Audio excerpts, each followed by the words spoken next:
Welcome back, learner. In the e-learning platform, GS College of Commerce World, I am Assistant Professor Amol Patil. Welcome you all. This video lecture for BCom 6th sem subject financial accounting.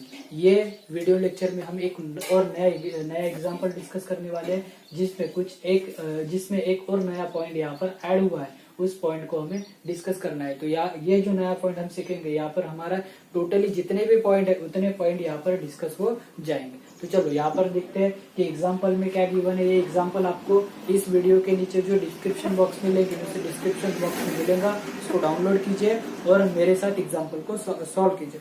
तो A Limited company was incorporated on 1st July 1997 to take over the business as a going certain from 1st April 2007. The total turnover for the year was 20 lakh, out of the which 50,000 up to 1st August 1997. Okay, तो यहाँ पे हमें दो time given है, एक है pre वाला और एक है पोस्ट वाला। तो यहाँ पर हम टाइम रेशियो निकालेंगे। टाइम रेशियो में प्री इनकॉर्पोरेशन पीरियड क्या रहेगा? प्री इनकॉर्पोरेशन पीरियड हमारे पास रहेगा, क्या रहेगा वो? तो यहाँ पर हिंट दिए है हमारे पास कि सेल्स जो है अप टू 1 अगस्त 1997 तक कितना है? तो अप टू अगस्त, इसका मतलब क्या हुआ? हमारा जो प्री इनकॉर्पोरेशन वाला पीरियड था वो क्या रहेगा? प्री इनकॉर्पोरेशन वाला पीरियड है वो क्या रहेगा? 1 अप्रैल, मतलब 1 अप्रैल से स्टार्ट होगा। यहाँ पर फ्रॉम 1 अप्रैल से स्टार्ट होगा। कब तक? 1 अगस्त तक। 1 अगस्त, अप्रैल से अगस्त तक स्टार्ट होगा। इसका मतलब 1 अगस्त, अगस्त बोले तो 1 अगस्त। कितना कैलकुलेशन होगा? अप्रैल, मई, जून, जुलाई, 4 मंथ। कितना कैलकुलेशन निकलेगा? 4 मंथ। और दूसरा जो है पोस्ट इनकॉर्पोरेशन पीरियड,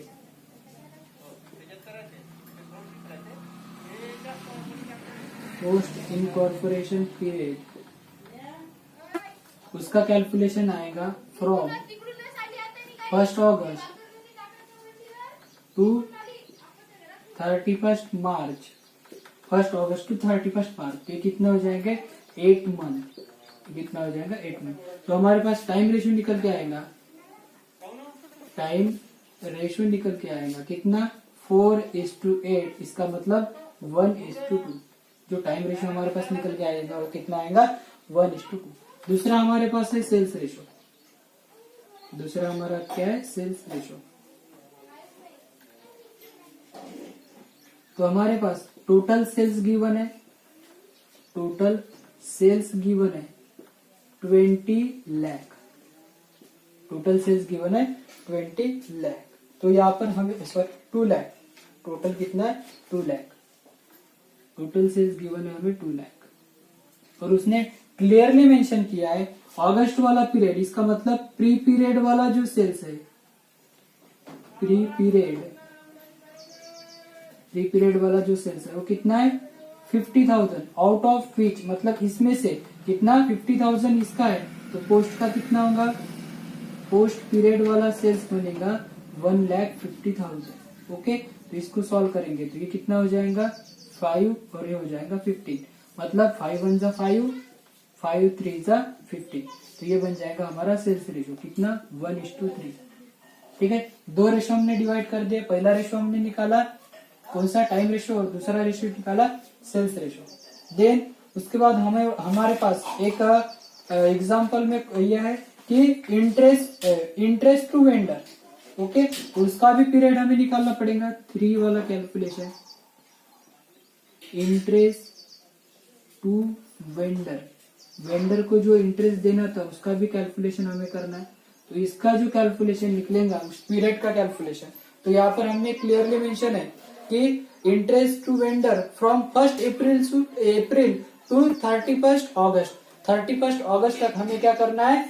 ये इंटरेस्ट ऑफ वेंडर का देना है। तो ये हो गया प्री पीरियड वाला। प्री पीरियड में आएगा कितना? 1 अप्रैल से 1 अप्रैल टू 30 जुलाई। ये हो जाएंगे 4 मंथ, ये कितने बन जाएंगे 4 मंथ। ओके, और उसके बाद पोस्ट वाले निकलेंगे, पोस्ट पीरियड का कितना 1 अगस्त टू 31 अगस्त, ये कितना हो जाएगा 1 मंथ का, क्योंकि बाकी पीरियड के लिए नहीं दिया, सिर्फ किस मंथ के लिए दिया, कहाँ तक दिया 31 अगस्त तक दिया, तो 31 अगस्त तक ही इसका कैलकुलेशन आएगा। मतलब 1 अगस्त से लेकर 31 अगस्त तक टोटल कितना मंथ हो जाएगा 1 मंथ। तो इसका रेशो कितना निकलेगा 4:1, इसका जो रेशो निकल के आ जाएगा कितना निकलेगा 4:1। तो हमने पहले तीनों भी रेशो कैलकुलेट, ये पॉइंट हमारे लिए आज नया आया है, इंटरेस्ट ऑन वेंडर वाला। इंटरेस्ट ऑन वेंडर का नॉर्मली तो ये प्री पीरियड का ही रहता है, बट हमें क्वेश्चन में गिवन होगा कि ये पोस्ट पीरियड में भी गया, तो उसमें भी हमें ये कैलकुलेशन करना पड़ेगा। तो यहाँ पर हमारे 3 रेशो निकल के आए, पहला टाइम रेशो, दूसरा है सेल्स रेशो और तीसरा है हमारा इंटरेस्ट टू वेंडर वाला रेशो। ठीक है, उसके बाद हम एग्जाम्पल को सॉल्व करेंगे। तो एग्जाम्पल में हमें क्या गिवन है, रेशो तो हमने निकाल दिए, profit and loss account given है, profit and loss account given है। उसके हिसाब से हम क्या करेंगे, find out profit prior to incorporation and after to incorporation, कि प्रायर में प्रॉफिट कितना है और आफ्टर में प्रॉफिट कितना है, उसका कैलकुलेशन हम यहाँ पर करेंगे। तो सबसे पहले क्या लिखते हैं हम, gross profit by gross profit, सबसे पहले लिखेंगे हम ग्रॉस प्रॉफिट। इसको किस रेशो में डिवाइड करते हैं, सेल्स रेशो में। किस रेशो में डिवाइड करते हैं, सेल्स रेशो में। और सेल्स रेशो कितना आया 1:3, सेल्स रेशो आया 1:3। टोटल ग्रॉस प्रॉफिट है हमारे पास 52,000, अगर 4 कर दिया तो हमारे पास आएंगे 13 से डिवाइड कर दिया तो बन जाएगा 13 इंटू 4 और 13 इंटू 3, 13 इंटू 1 और 13 इंटू 3, तो इसका कैलकुलेशन आएगा 39,000। ठीक है, तो हमारा जो ग्रॉस प्रॉफिट था टोटल 52,000 था, उसमें से प्री पीरियड वाला मिला 13,000 और पोस्ट पीरियड वाला मिला 39,000। देन उसके बाद हम क्या करेंगे, एक्सपेंसेस को डिलीट करेंगे, तो सबसे एक्सपेंसेस को कैलकुलेट करेंगे। तो सबसे पहले कौन सा आएगा, स्टैंडिंग एक्सपेंसेस। सबसे पहले जो एक्सपेंसेस आएंगे कौन से आएंगे, स्टैंडिंग एक्सपेंसेस। और ये किस रेशो में जाते, टाइम रेशो में। किस रेशो में डिवाइड होते, टाइम रेशो में। और टाइम रेशो कितना है हमारे पास, टाइम रेशो है 1:2। जो टाइम रेशो हमारे पास गिवन है वो कितना है 1:2। चलो, तो एक्सपेंसेस गिवन है P&L अकाउंट में। सबसे पहला है रेंट टैक्सेस एंड इंश्योरेंस। ये किस में जाएगा हमारा, स्टैंडिंग में जाएगा। रेंट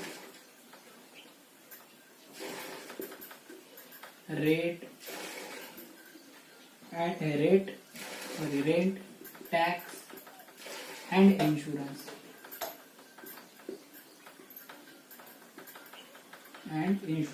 टोटल एक्सपेंसेस है हमारे पास 3,900। देन इस्टेब्लिशमेंट एक्सपेंसेस, ये भी हमारा फिक्स एक्सपेंसेस है।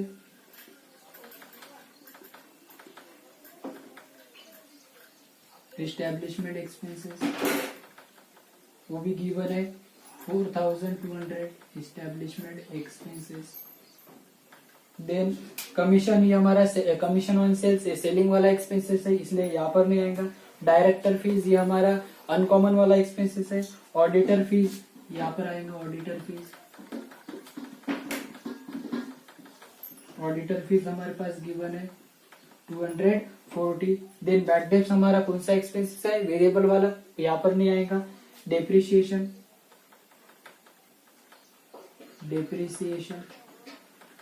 वो है हमारे पास टोटल 1,500। देन उसके बाद स्टेशनरी भी हमारा कौन सा एक्सपेंसेस है, फिक्स वाला। स्टेशनरी गिवन है, स्टेशनरी 750। देन उसके बाद स्टेशनरी के बाद इंटरेस्ट ऑन वेंडर, ये भी नहीं आता। एडवर्टाइजमेंट, ये भी नहीं आता। ये हो गया हमारे टोटल स्टैंडिंग एक्सपेंसेस। और स्टैंडिंग एक्सपेंसेस की टोटल डेप्रिसिएशन 9,000, डेप्रिसिएशन है 9,000 और ये हो जाएगा 1,500। तो टोटल हो जाएगी हमारे पास 18,090, टोटल कितनी हो जाएंगे 18,090, और इसको डिनोट करेंगे किस रेशो में, 1:2 रेशो में डिनोट करेंगे। तो यहाँ पर आ जाएगा 630 और यहाँ पे आ जाएगा 12,060। ये हमारे एक्सपेंसेस डिवाइड हो जाएगा। उसके बाद सेलिंग एक्सपेंसेस आएंगे जिसको हम वेरिएबल एक्सपेंसेस भी कहते हैं। बी में सेलिंग एक्सपेंसेस, बी में आएंगे हमारे सेलिंग एक्सपेंसेस। कितने हैं सेलिंग एक्सपेंसेस, तो सबसे पहला है कमीशन, सबसे पहला कौन सा है, कमीशन ऑन सेल्स वाला टोटल है 6,000। देन उसके बाद डायरेक्टर तो नहीं आती, ऑडिट भी नहीं, बैड डेब्ट्स, कौन सा है, बैड डेब्ट्स, बैड डेब्ट्स की टोटल है 4,000। देन उसके बाद डेप्रिसिएशन नहीं आता, इंटरेस्ट नहीं आता, स्टेशनरी नहीं आती, एडवर्टाइजमेंट, एडवर्टाइजमेंट वाला एक्सपेंसेस है, टोटल है एडवर्टाइजमेंट 600, तो टोटल हो जाएगा 10,600। कितना हो जाएगा, सॉरी 4, हाँ 10,600। तो इसको डिनोट करेंगे सेल्स रेशो में। सेल्स रेशो कितना है 1:3, कितना है 1:3। तो 1:3 में अगर डिवाइड करते तो यहाँ पे बन जाएगा 2,650, यहाँ पे बन जाएगा 7,950। ये हो जाएंगे हमारे सेलिंग वाले एक्सपेंसेस। देन उसके बाद हमारा निकल के आ जाएगा सी में अनकॉमन एक्सपेंसेस, अनकॉमन एक्सपेंसेस। और जो अनकॉमन एक्सपेंसेस है वो पर्टिकुलर पोस्ट कॉलम में ही आते हैं। तो सबसे पहले आएगा director fees, director fees, director fees वाला है टोटल 400। देन उसके बाद ऑडिट फी नहीं आती, बैड डेब्ट्स नहीं आता, डेप्रिसिएशन नहीं आता, interest on debenture, interest on debenture आएगा जिसकी टोटल है 2,500। देन स्टेशनरी नहीं आएगा, वेंडर इंटरेस्ट ऑन वेंडर नहीं आएगा, ठीक है। तो टोटल हो गई है 3,500। देन उसके बाद एक एक्सपेंसेस बचता है डी में, कौन सा, interest on vendor, interest of vendor, interest of vendor. Interest of vendor के लिए हमारे पास जो रेशियो निकला वो कितना निकला 4:1। तो कैसे निकालेंगे इंटरेस्ट ऑन वेंडर, तो देखो यहाँ पर टोटल कितना है 1 अप्रैल टू 31 अगस्त, टोटल कितने मंथ हो जाएंगे। तो यहाँ पर कैलकुलेशन करेंगे अप्रैल मई जून जुलाई अगस्त, टोटल कितने मंथ हो गए 5 मंथ। 5 मंथ में हमें क्या निकालना पड़ेगा 60,000 पे 6% निकालेंगे। 60,000 पे 6% अगर हम निकालते तो टोटल कितना हो जाएगा 60,000 पे 6% इंटू 6% इंटू कितने मंथ के लिए 5 मंथ के लिए, डिवाइडेड बाय 100 इंटू 12। इसका अगर हम कैलकुलेशन करते हैं तो टोटल निकल के आ जाएगा 1,500, टोटल निकल के आ जाएगा 1,500। कैसे आया 1 जा 1, ये 2 है, उसके बाद 2 3 300, 3 इंटू 5 1,500, ठीक है। ये बन जाएंगे टोटल। इसमें से 4 पीरियड मतलब अप्रैल से लेकर जुलाई तक 4 मंथ हुए थे, तो इस पीरियड का रहेगा 1,200 है, हाँ 1,200, और इस पीरियड का रहेगा 300, ठीक है। टोटल हो जाएगा 1,500। ये हो गई हमारी टोटल, ठीक है। इसके बाद और क्या गिवन है क्वेश्चन में, हो गया कुछ गिवन है, एडवर्टाइजमेंट तो नेट प्रॉफिट गिवन है, तो इसको हम टोटल कर देंगे। तो यहाँ की टोटल आ जाएंगी